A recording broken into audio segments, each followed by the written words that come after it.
501. Kembali ke alam fana. Wukong membuka portal menuju alam fana dengan menggunakan aura dewa di telapak tangannya. Xiao Tian dan naga hitam melintas masuk terlebih dulu, diikuti oleh dewa petir dan Wukong yang melesat masuk secara bergantian.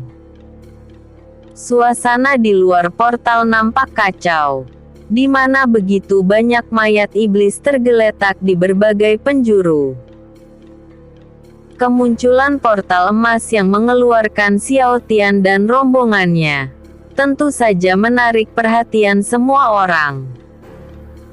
Jingmi, Putri Jiali, serta Huang Li melesat maju tanpa pikir panjang. Wosh! Ayah Xiao Tian. Jingmi segera memeluk Xiao Tian dalam fisik dewasanya. Yan. Putri Jiali segera memeluk Xiao Tian dari sebelah kanan. Syukurlah kau baik-baik saja, Xiao Tian. Huang Li begitu khawatir hingga melupakan batasannya. Dia turut memeluk Xiao Tian di saat Putri Jiali sedang memeluknya. Dipeluk oleh tiga keindahan di saat baru kembali. Aku jadi iri, gumam dewa petir saat melihat momen pertemuan Xiao Tian dengan Jingmi dan yang lainnya. Daripada memikirkan wanita, lebih baik kau pikirkan anakmu, sambung Wukong kesal. Apa gunanya anak pria tanpa ibu mereka? Meski ibu mereka lahir, kini dia dalam wujud seorang loli. Bagaimana mungkin aku bisa menikahinya saat ini? Gumam dewa petir sembari menghela napas. Nikah. Benar juga. Dewi petir kan? Xiao Tian terdiam kaku saat mendengar gumaman dewa petir. Hei kakak ipar, bisakah kau beritahu aku, kapan kira-kira aku bisa meminang adikmu? Tanya dewa petir dengan frustasi. Kakak ipar, meminang adik. Jingmi, Putri Jiali dan Huang Li terkejut akan ucapan dewa petir. Bagaimana bisa seorang dewa sepertimu menuntut hal yang tak masuk akal? Jingmi, Putri Jiali dan Huang Li membentak dewa petir secara bersamaan. Sial. Aku lupa kalau mereka bertiga tak tahu tentang siapa identitas adik Xiao Tian. Dewa petir nampak malu dan panik.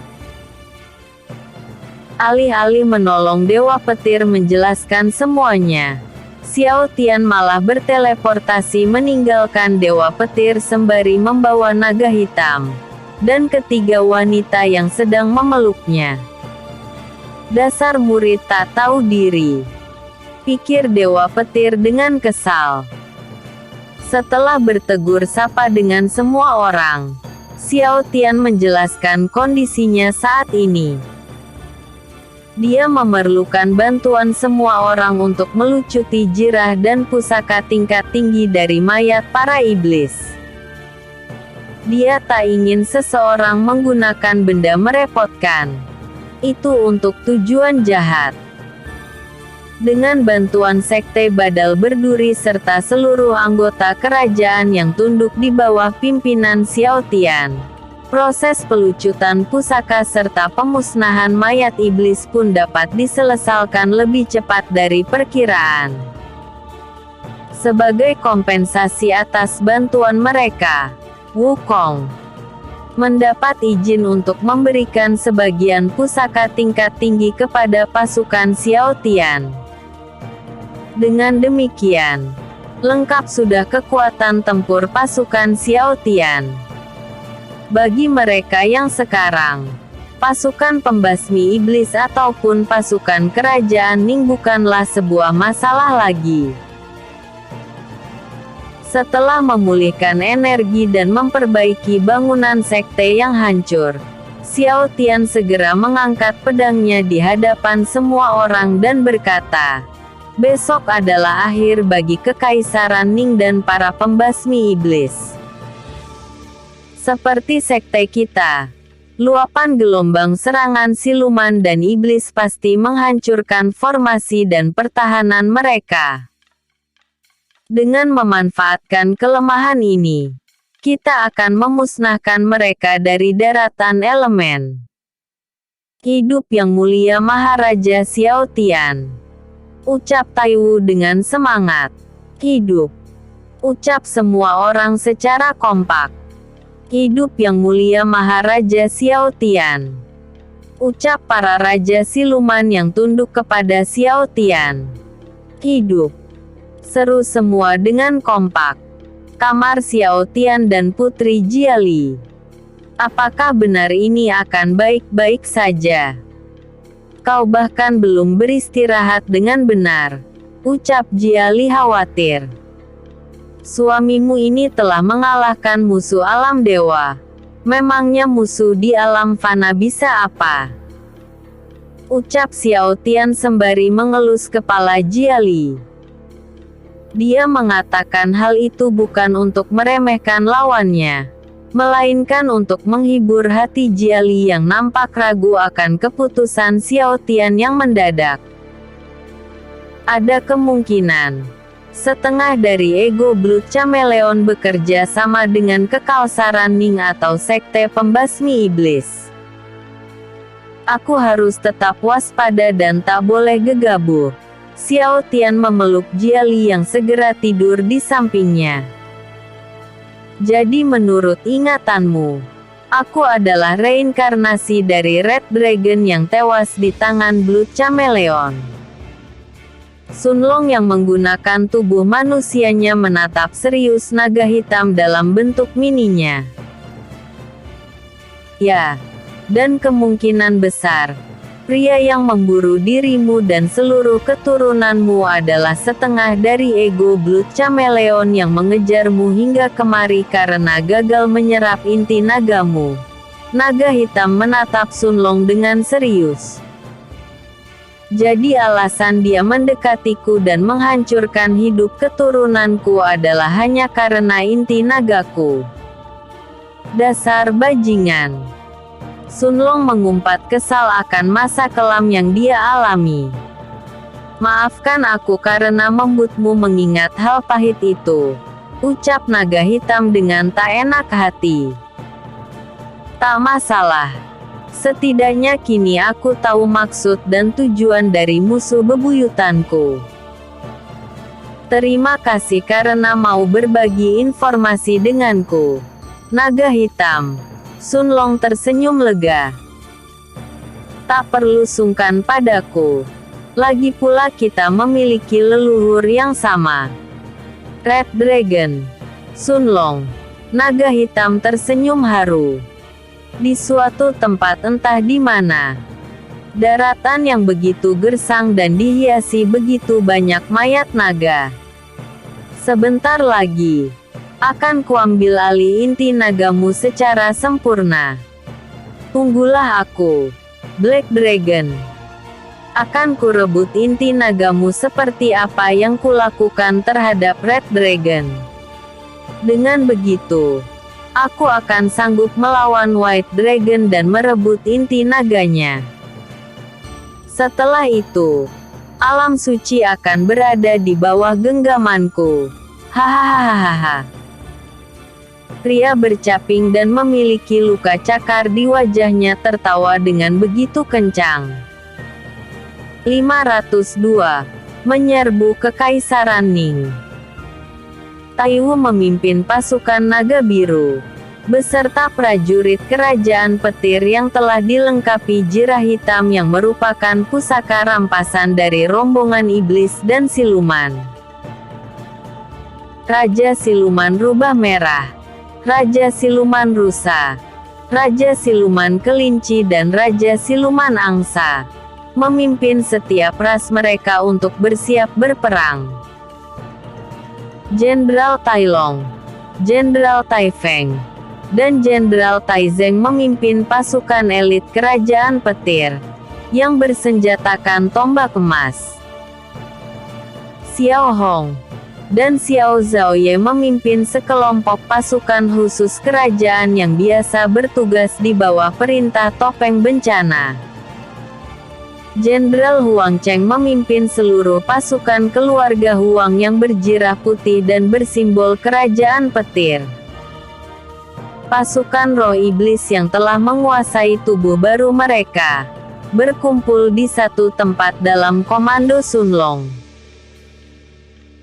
Su Yan, Si Gendut, Huan Ran, Putri Jiali, Huang Li, Jingmi dan Kaibo dalam versi dewasa bersiap di atas punggung naga hitam versi raksasa mengikuti arahan Xiao Tian.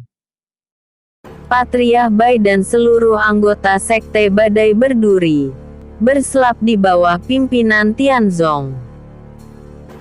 Sedangkan Tai Nam Chun dan beberapa pasukan yang tersisa bertugas untuk melindungi adik Xiao Tian saat semuanya pergi meninggalkan Sekte Badai Berduri. Tentunya, Dewa Petir pun turut ikut melindungi adik Xiao Tian, karena sadar bahwa anak kecil itu merupakan reinkarnasi dari Dewi Petir. Semuanya sudah siap sekarang. Bagaimana dengan tunggangan yang Anda janjikan? Tanya Xiao Tian melalui telepati. Dia menoleh ke arah Wukong yang sedang berdiri tepat di bawah kepala naga hitam versi raksasa. Lihat dan amati. Wukong memutar-mutar tongkat hitam emasnya, lalu menusukkan tongkat tersebut ke tanah di hadapannya. Al-Rise. Aura dewa terpancar menyelimuti tanah di sekitarnya, dan terus menyebar hingga gelombang tekanannya melewati Xiao Tian dan seluruh pasukannya. Whoosh! Sekumpulan debu menumpuk di mana-mana, hingga membentuk suatu bentuk kehidupan. Awalnya bentuknya tak begitu jelas, namun setelah beberapa detik kemudian, tumpukan debu tersebut pun berubah menjadi naga hijau yang pernah dikendalikan oleh ras siluman. Jumlahnya begitu banyak hingga memenuhi pandangan semua orang. Naga hijau. Bukankah itu naga iblis yang dikendalikan ras siluman waktu itu? Tanya semua orang takjub. Dengan ini masalah tunggangan sudah selesai, ucap Wukong sembari memegang ujung tongkatnya. Sesuai grup mereka masing-masing, pasukan yang akan pergi bersama Xiao Tian dalam misi penaklukan Kekaisaran Ning menaiki naga hijau mereka sendiri-sendiri. Karena ukuran naga hijau yang dibangkitkan tidak sebesar naga hitam, dan bahkan tak mendekati besar naga biru, naga itu hanya bisa dinaiki oleh satu orang per naganya. Berbeda dengan naga biru yang bisa menampung 2 hingga 4 orang. Sedangkan naga hitam jauh lebih besar dari naga biru, hingga sanggup mengangkut puluhan hingga ratusan orang, tergantung seberapa besar dia merubah ukuran tubuhnya. Tap tap tap. Semua orang menaiki naga mereka masing-masing, lalu bersiap terbang sembari menunggu aba-aba dari Xiao Tian. Ayo kita pergi, ucap Xiao Tian dalam bahasa naga. Whoosh! Roar! Naga hitam meraung keras saat telah terbang ke atas langit. Tepat di saat sudah terbang cukup tinggi, Xiao Tian segera mengangkat pedang drakonik auroranya dan berkata, "Hidup Ibu Pertiwi!" Whoosh! Roar! Hancurkan Kekaisaran Ning! Ucap semua pasukan saat naga mereka mulai terbang secara bersamaan. Sekte putriku telah dihancurkan, katamu. Raja Ninglian. Ho nampak terkejut setelah mendengar kabar dari seorang prajuritnya. Dia terdiam kaku dan larut dalam pikiran untuk sementara. Siapa yang melakukan hal itu? Tidak. Itu tidaklah penting sekarang. Yang penting adalah, di mana putriku? Tanya Ning Lianhuo sambil menatap tajam prajuritnya. Selain mayat para siluman dan ras iblis, tak ada satupun mayat yang bisa diidentifikasi sebagai Tuan Putri, jawab sang prajurit sembari menundukkan kepalanya. Jadi maksudmu keberadaan putriku masih belum dapat dipastikan? Tanya Ning Lianhuo dengan serius. Selain mayat iblis dan siluman yang telah dilucuti, tak ada satupun mayat anggota Sekte Singa Perak. Meskipun seluruh bangunan telah rata dengan tanah, besar kemungkinan Tuan Putri beserta yang lainnya masih hidup dan entah sedang pergi kemana, ucap sang prajurit meneruskan. Jika memang mereka masih hidup, lalu kenapa mereka tak kemari? Ini terlalu ens. Ning Lianhuo terheran-heran akan informasi yang dia terima. Tepat di saat Ning Lianhuo masih larut dalam pikirannya, seorang prajurit menerobos masuk aula kerajaan dengan tampang panik dan napas yang tak beraturan. Hosh hosh hosh. Gawat rajaku. Di atas langit sebelah barat, pasukan pendekar berjirah hitam seperti bangsa siluman sedang menuju kemari sembari menaiki seekor naga. Panggil semua pilar kerajaan dan perketat semua penjagaan. Ning Lianhuo menatap tajam mata penjaga yang memberi kabar buruk. Dimengerti, rajaku. Prajurit itu membungkuk hormat, lalu pergi meninggalkan ruangan. Setahuku aku tak pernah mencari musuh yang berada di bawah kemampuanku. Mungkinkah mereka ada kaitannya dengan para pasukan siluman penunggang naga hijau yang telah mengacaukan seluruh daratan Xianyun? Ning Lianhuo memunculkan keris emas di telapak tangan kanannya, lalu terus menggosoknya untuk memperpanjang dan memperbesar ukuran keris tersebut. Siapapun mereka, dan apapun tujuan mereka datang kemari, akan kulindungi wilayahku meski nyawaku taruhannya. Wah. Nampaknya hari ini akan menjadi hari yang menyibukkan. Seorang pria dengan rambut putih panjang dan pegang ganda berlapis sisik naga merah menatap ke atas langit dengan tersenyum. Berhenti membuang waktu, dan berkumpullah ke aula. Perintah untuk mengumpulkan semua pilar kerajaan telah diumumkan, ucap seorang pria berjirah sisik naga merah, menatap tajam lawan bicaranya. Baiklah. Pria berpedang ganda mengikuti langkah kawannya. Aku telah menghabisi putri dari Kekaisaran Ning dan seluruh anggota Sekte Singa Perak demi melancarkan rencanaku untuk melindungi Sekte Badai Berduri. Sebelum Kekaisaran Ning menyadari kebenarannya dan membuat persekutuan dengan Sekte Pembasmi Iblis, aku harus meratakan mereka. Xiao Tian memantapkan tujuannya dengan tatapan penuh tekad. 503. Kekacauan di Kerajaan Timur, wilayah kekuasaan Kekaisar. Wukong dan Xiao Tian duduk di atas kepala naga hitam raksasa yang terbang di depan semua pasukan lain. Xiao Tian memegang kepala naga hitam dan berkata, "Sekarang, wosh!" Duar. Naga hitam menyemburkan api biru ke menara penjaga Kekaisaran Ning yang jaraknya masih ratusan kilometer. Setelah mencapai target, naga hitam segera mempercepat terbangnya meninggalkan naga-naga lain. Roar. Serangan macam apa itu? Para prajurit yang berjaga di menara lain terkejut bukan main melihat salah satu dari menara penjaga hancur dalam sekejap meski musuh belum berada dalam jangkauan serang mereka. Setiap 15 detik sekali, naga hitam menyemburkan api birunya ke menara lain dengan kecepatan terbang yang menakjubkan. Serangan sang naga begitu kuat dan berdampak besar, hingga arai pelindung yang menyelimuti menaranya tertembus bagal tak pernah ada sama sekali. Wosh! Duar! Kuah! Para prajurit yang berusaha menghindar dari dampak ledakan api biru berteriak kepanasan.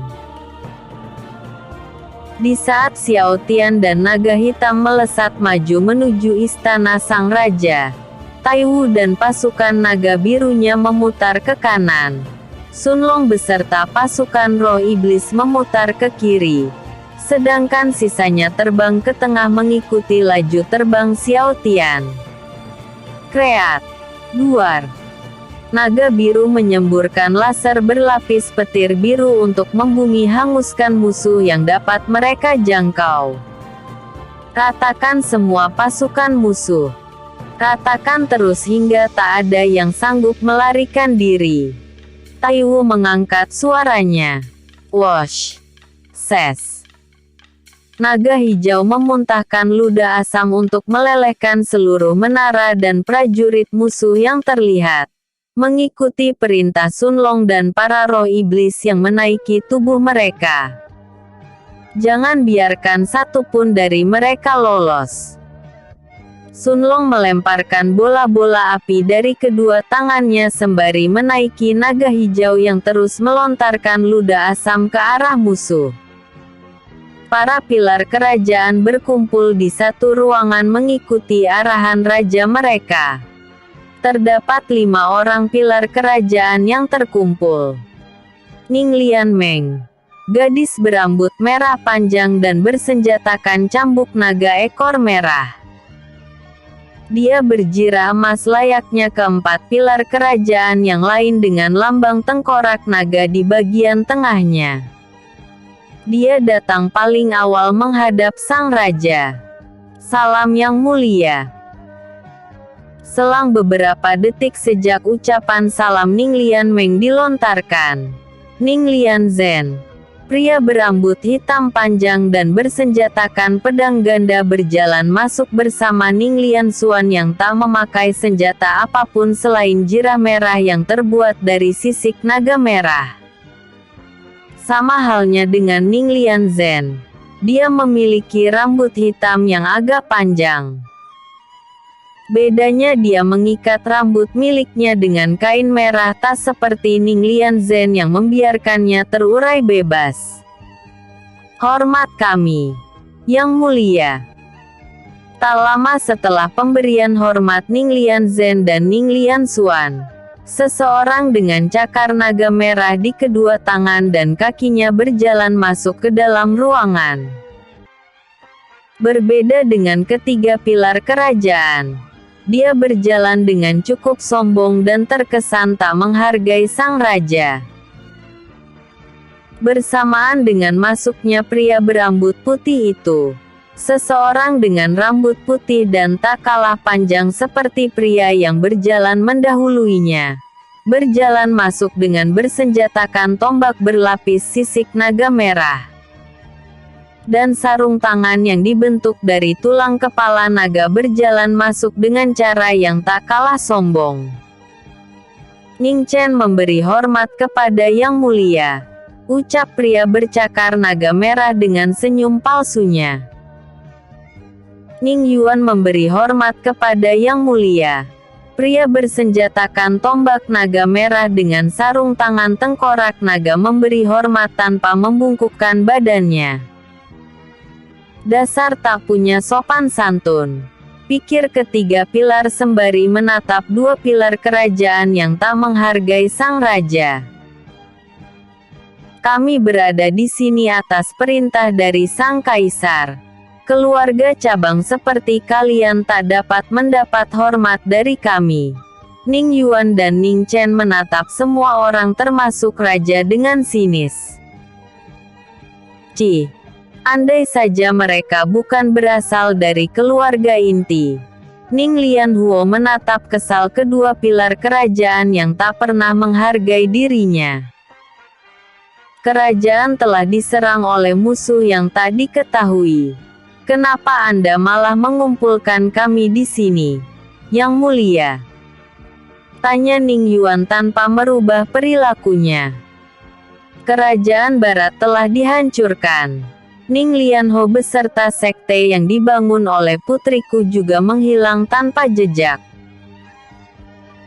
Para siluman dan naga hijau seharusnya tak punya kemampuan untuk melenyapkan mereka. Dan jika memang mereka masih hidup, seharusnya mereka akan mengabariku atau datang kemari untuk meminta bantuan. Jelas Raja Ning Lianhuo dengan serius. Dengan kata lain, kemungkinan besar mereka telah tiada, ucap Ning Lianmeng sambil menyipitkan matanya. Sang raja mengangguk. Karena kami juga tak mendapat kabar mengenai serangan di kerajaan barat, maka besar kemungkinan bahwa Ning Zetao telah tiada. Ning Yuan menyela karena menyadari bahwa berita yang dikatakan sang raja belum dia ketahui. Jika berita yang Anda katakan memang benar, maka musuh kita kali ini tidaklah sederhana. Ning Chen memasang wajah serius. Semua orang menjadi tegang setelah mendengar ucapan Ning Chen. Semua karena mereka tahu bahwa kultivasi Ning Zetao tidaklah serendah itu sehingga mudah dihabisi begitu saja. Saat suasana tegang sedang terjadi, seorang pria berkepala botak dan berpakaian seperti seorang biksu seketika muncul di belakang kelima pilar melalui teknik teleportasi dan berkata, "Sancai, ini benar-benar keadaan yang cukup rumit." Semua orang terfokus ke sumber suara dan segera menunduk memberi hormat kepada pria tersebut. Bahkan sang raja pun ikut tunduk kepadanya dan berkata, "Ning Lianhuo memberi salam kepada guru besar." Ning Yuan memberi hormat kepada guru besar. Ning Chen memberi hormat kepada guru besar. Ning Lianmeng memberi hormat kepada guru besar. Ning Lianzhen memberi hormat kepada guru besar. Ning Lianxuan memberi hormat kepada guru besar. Kelima pilar kerajaan memberi hormat tanpa terkecuali. Bersamaan dengan salam hormat semua orang, tepat di belakang pria misterius itu, bermunculan orang-orang misterius yang berasal dari Kekaisaran Ning. Pasukan khusus itu berpakaian serba putih dan tertutup layaknya seorang ninja. Di punggung mereka terlihat dua buah pedang merah bergagang hitam yang nampak sederhana namun memancarkan aura kematian. "Jika boleh saya tahu, apa yang membawa guru kemari?" tanya Ning Lianhuo dengan heran. "Aku merasakan kehadiran seorang dewa yang cukup berbahaya sedang memancarkan aura permusuhan. Jika aku tak segera turun tangan, aku takut seluruh kerajaan bagian timur tak akan terselamatkan seperti kerajaan barat." Kekaisaran Ning. Kaisar Ningzhou duduk di singgasananya dengan penuh kekesalan. "Panggil semua pilar kekaisaran untuk menghadap diriku." "Baik Yang Mulia." Seorang prajurit berjirah emas memberi hormat sebelum pergi meninggalkan kaisarnya. Kerajaan barat hancur tanpa diketahui, sedangkan guru besar menghilang entah kemana. Bukan gaya dia meninggalkan Kekaisaran tanpa memberi kabar. Mungkinkah terjadi situasi yang mendesak? Kaisar Ningzhuo merasa khawatir karena ini adalah pertama kali baginya kehilangan kontak dengan guru besar pencipta relik buatan yang biasa dipakai para petinggi kerajaan untuk mengimbangi dan bahkan melebihi kekuatan dari relik-relik Kaisar Iblis maupun pusaka kuno milik para dewa. Chapter 504. Perlawanan musuh. Wosh wosh wosh. Serangan naga biru dibalikkan oleh sesuatu hingga nyaris mengenai para naga.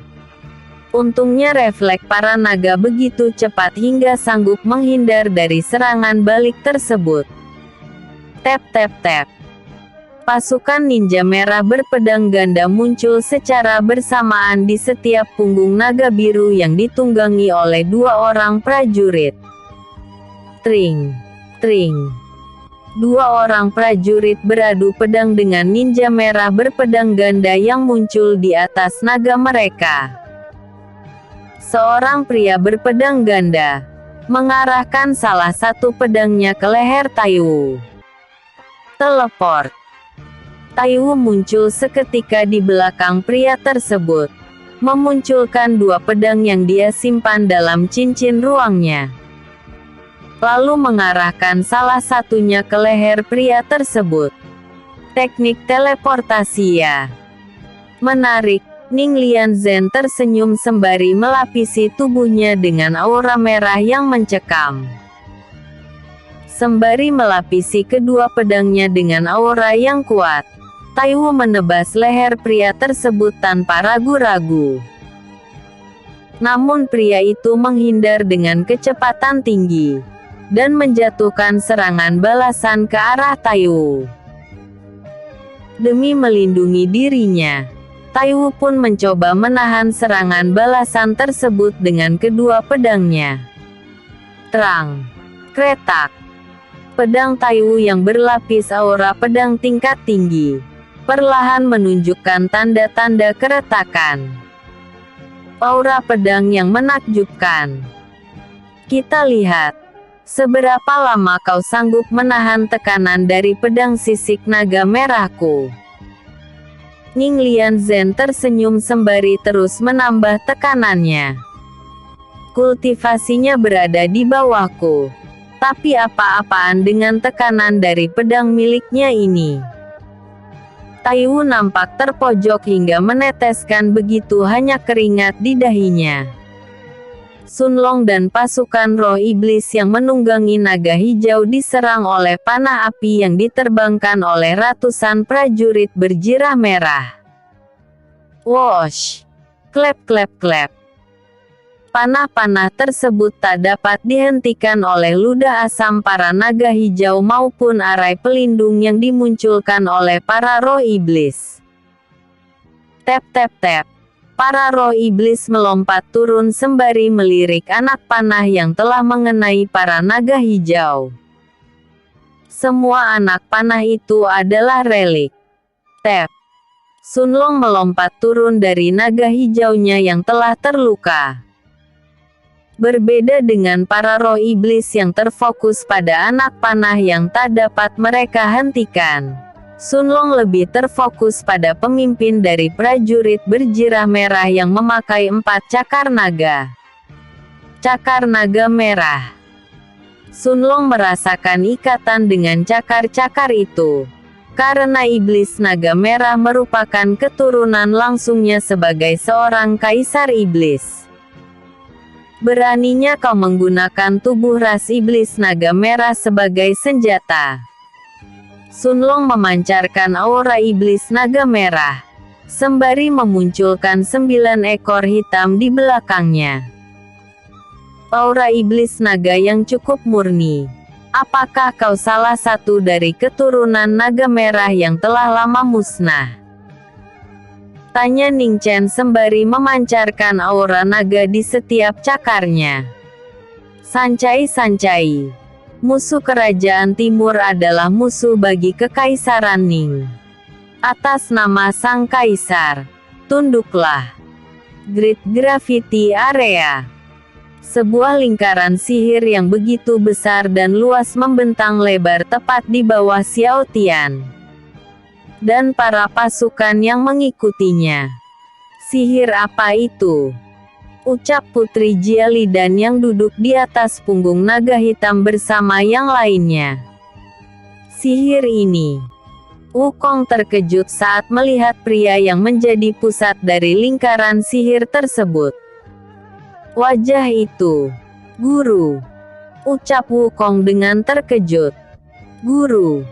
Xiao Tian terkejut saat mendengar ucapan Wukong. Hydrop. Pria misterius yang memiliki rupa biksu Tong mulai mengaktifkan tarikan gravitasi yang sangat kuat. Wos. Bruak. Para naga yang mengikuti Xiao Tian terjatuh menghantam daratan karena tarikan gravitasi yang tinggi. Kekuak. Xiao Hong dan Xiao Zhaoye memuntahkan darah bersamaan dengan para pasukan lain yang ikut terjatuh karena dampak tarikan teknik gravitasi musuh. Tak seperti naga-naga yang lain. Naga hitam dapat terbang dengan baik saat berada di atas udara. Melihat hal tersebut, Guru Besar Kekaisaran Ning pun menatap naga hitam dan berkata, "Black Dragon. Biar aku yang menghadapinya." Wukong bangkit dari tempat duduknya. Tapi dia. Ucap Xiao Tian khawatir. "Pergilah dan serahkan saja padaku." Wukong meninggikan suaranya sembari mengepal erat kedua tangannya. Wosh! Wukong memutar-mutar tongkat saktinya. Lalu, menancapkan ujung tongkat tersebut ke tanah saat berhasil mendarat. Kretak. Reverse area. Seketika lingkaran sihir yang menahan semua orang lenyap tanpa sisa sehingga membuat semua orang dapat lolos dari dampak serangannya. Lama tak bertemu. Dewa Kerasun Wukong. Ucap Guru Besar Kekaisaran Ning sembari tersenyum dengan tubuh berlapis aura iblis. "Siapa kau?" tanya Wukong dengan kesal. "Aku gurumu," jawab pria itu sembari tersenyum jahat. "Guruku tak mungkin memiliki aura seorang iblis. Apa tujuanmu meniru rupa dari guruku?" Ucap Wukong sembari mengeluarkan aura dewa. "Meniru? Hahaha. Nampaknya kau salah paham, Dewa Kera. Tubuh ini memang tubuh gurumu. Atau lebih tepatnya, salah satu reinkarnasi dari gurumu. Pria yang pernah melewati ranah para dewa, dan hampir menjadi seorang makhluk suci. Meskipun ingatan dari kehidupan-kehidupan sebelumnya tidak terlalu jelas dalam tubuh ini, pengetahuan itu cukup untuk berurusan denganmu." Ucap Guru Besar Kekaisaran Ning dengan senyum di wajahnya. "Berhenti berbicara omong kosong." Wukong melesat maju untuk memukul musuhnya menggunakan tongkat sakti. Namun sang guru besar tak menunjukkan tanda-tanda perlawanan. Dia hanya berdiam diri, sembari menggumamkan sesuatu. Anehnya, sejak pria itu bergumam, kepala Wukong mulai terasa begitu sakit hingga membuatnya kesulitan untuk mengendalikan diri. Bagaimana bisa kau mengetahui bacaan dari sutra ini?" Wukong berguling kesakitan saat pria itu terus bergumam. "Ini buruk." Xiao Tian menyentuh kepala naga hitam dan meminta persetujuannya untuk menyatukan kekuatan. Sadar akan kondisi yang mendesak, naga hitam menyetujui permintaan Xiao Tian, hingga membiarkan tubuh serta kesadarannya menyatu dengan Xiao Tian. Sayap naga hitam, mata merah menyala, serta aura naga berlapis aura dewa muncul menyelimuti tubuh Xiao Tian. Teleport. Xiao Tian muncul di hadapan guru besar Kekaisaran Ning dan langsung mendaratkan tinjunya dengan sekuat tenaga. Wosh! Tapepe! Krak! Pukulan Xiao Tian ditahan sang guru besar hanya dengan satu tangan. Namun dampak serangan dari pukulan Xiao Tian tak sepenuhnya tertahankan hingga membuat sang guru besar memuntahkan sedikit darah. Ranah makhluk suci. Kau telah melampaui alam para dewa. Guru besar Kekaisaran Ning terkejut bukan main saat menyadari bahwa Xiao Tian lebih mengancam dibandingkan Wukong. Kaibo, Jingyi, Putri Jiali, Huanran, Si Gendut, Suyan, Huang Li serta Liang Su berteleportasi di sekitar naga hijau yang ditunggangi Xiao Zhaoye dan Xiao Hong. Haruskah kita membantu ayah Xiao Tian? Tanya Jingyi, dewasa sembari menatap Xiao Tian dari kejauhan. Kita hanya akan menjadi beban jika ikut ke sana. Suyan nampak tak percaya diri setelah mengetahui jarak kultivasi mereka dengan Xiao Tian. Dengan kekuatan seperti itu, memangnya ada yang sanggup menahannya? 505. Identitas dari Guru Besar Kekaisaran Ning. Karena kejadian yang tak terduga di alam langit, reinkarnasi Biksu Tong yang ke-10 mengalami kendala. Hingga membuat tubuh, ingatan serta kesadarannya akan nilai kebajikan terbagi menjadi beberapa tubuh. Berdasarkan ingatan serta pengetahuan Wukong, Kaisar Langit dan para Buddha menginformasikan kepadanya bahwa reinkarnasi Biksu Tong kali ini telah terbagi menjadi 4 bagian. Yang pertama telah diketahui sebagai Tai Nam Chun, yang masih ingat akan nilai kebajikan dan tak memiliki ingatan sedikit pun akan kehidupan sebelumnya karena terlahir sebagai putra tunggal Dewi Petir. Demi mencari semua bagian dari reinkarnasi tubuh gurunya, serta menyatukannya menjadi satu kesatuan, Wukong menomor 2kan tugasnya untuk menjaga segel naga putih yang dibuat oleh seorang Buddha. Selama ribuan tahun lamanya, jauh sebelum penyegelan para kaisar iblis terjadi, aku terus mencari keberadaan guruku tanpa tahu letak persisnya. Selama itu, hanya Tai Nam Chun saja yang dapat kutemukan baru-baru ini. Itu pun tak mengobati rasa rinduku terhadap guru, karena wajah dan sifatnya yang jauh berbeda. Bahkan tak ada satupun ingatan tentangku maupun kehidupan sebelumnya saat aku mencoba menggali ingatannya. Jika bukan karena konfirmasi dari Kaisar Langit dan Dewi Kuan Im, aku tak akan percaya bahwa dia adalah salah satu dari fragmen tubuh guruku. Wukong tengkurap serta mengepalkan kedua lengannya setelah lepas dari rasa sakit kepala yang dia derita. Selama ribuan tahun lamanya, aku sangat ingin melihat wajahmu. Mengapa kau bisa jatuh ke dalam kendali seorang iblis, guru? Wukong menatap guru besar Kekaisaran Ning dengan kesal. Siapa kau sebenarnya? Mengapa kau? Guru besar Kekaisaran Ning sempat bingung akan identitas Xiao Tian.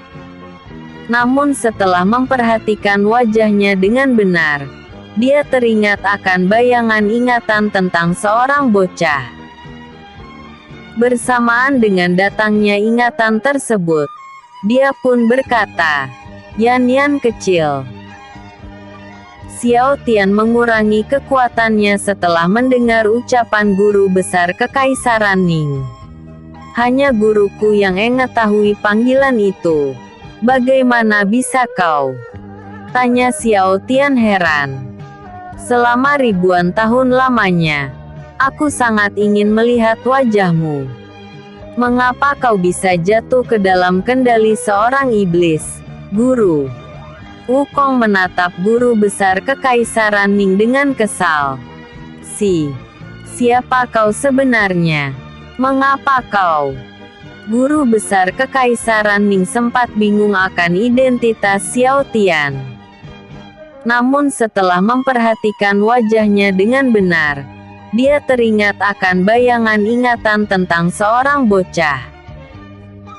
Bersamaan dengan datangnya ingatan tersebut, dia pun berkata, "Yan kecil." Xiao Tian mengurangi kekuatannya setelah mendengar ucapan guru besar Kekaisaran Ning. "Hanya guruku yang mengetahui panggilan itu. Bagaimana bisa kau?" tanya Xiao Tian heran. "Tahukah engkau bahwa relik yang memanfaatkan energi iblis dengan menyerap maupun menyegel seorang iblis ke dalamnya adalah benda yang hanya bisa dibuat oleh seorang dewa obat dan para pewarisnya?" tanya guru besar Kekaisaran Ning dengan tersenyum sinis. "Kenapa kau tiba-tiba menyinggung soal relik?" tanya Xiao Tian dengan heran. "Cirah naga. Munculkan cincin ruang guru besar."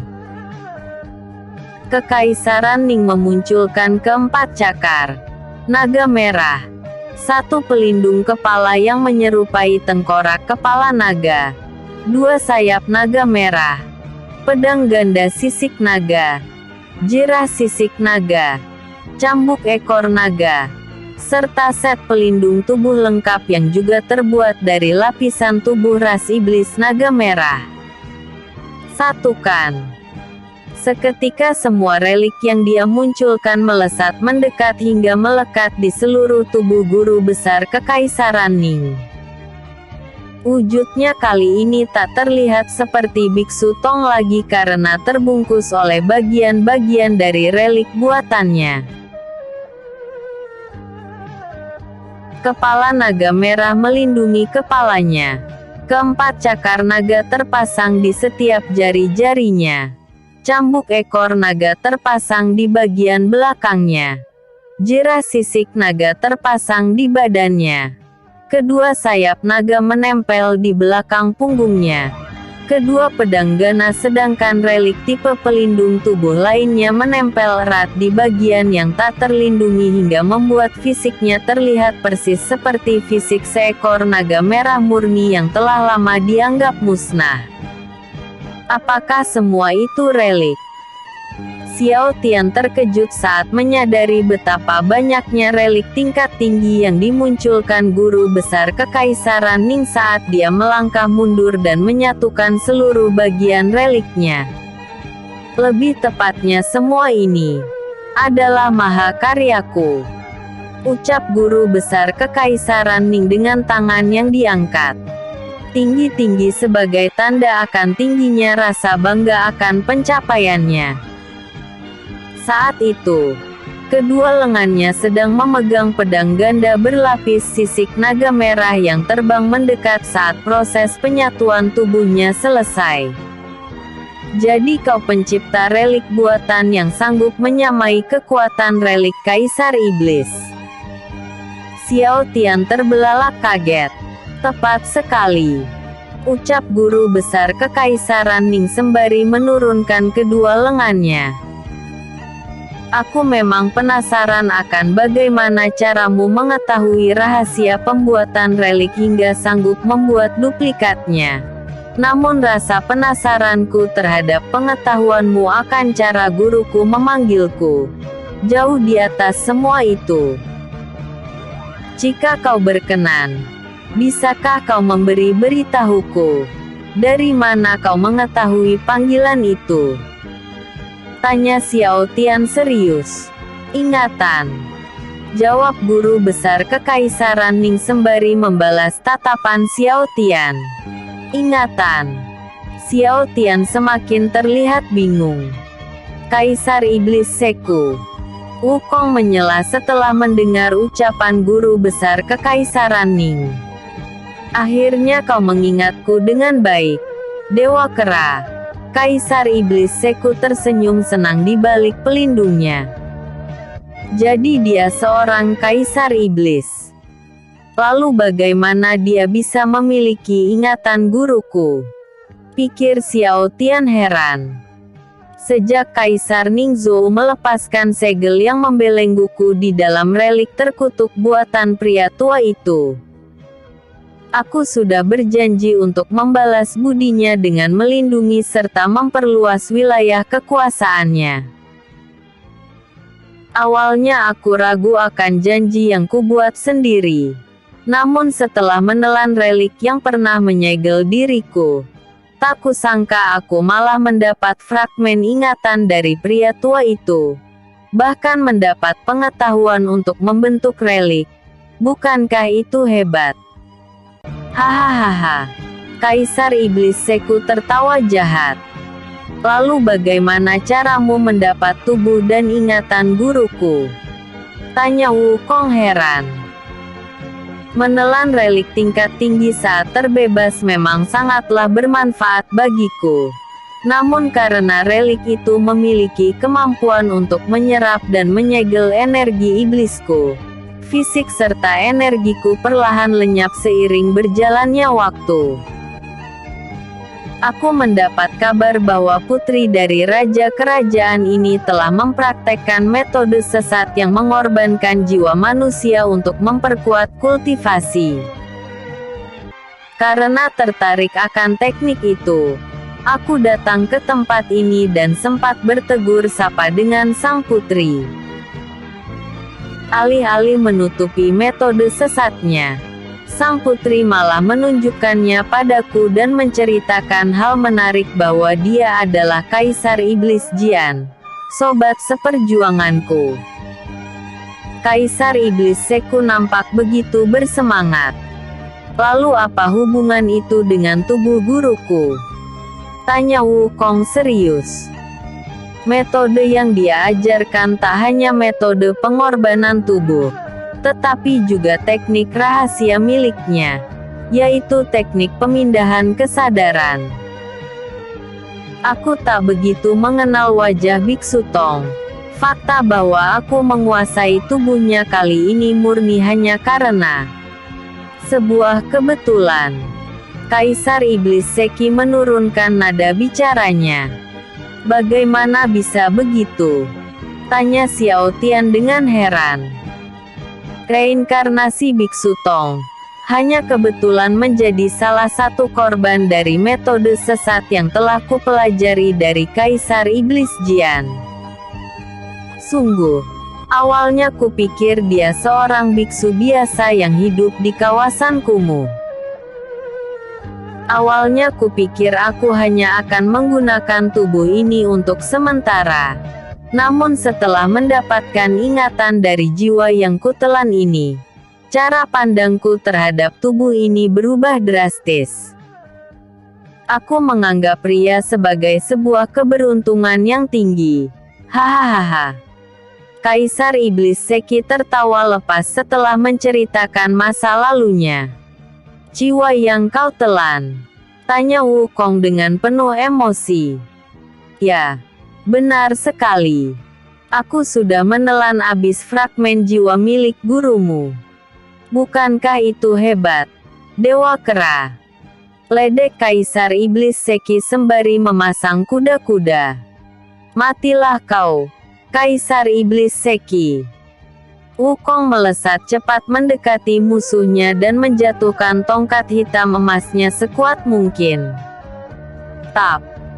Kau yang sekarang hanyalah semut di mataku. Kaisar Iblis Seki menahan tongkat emas hitam Wukong, sembari menggumamkan bacaan sutra yang kembali membuat sakit telinga Wukong hingga membuat serangannya melemah. Bruak!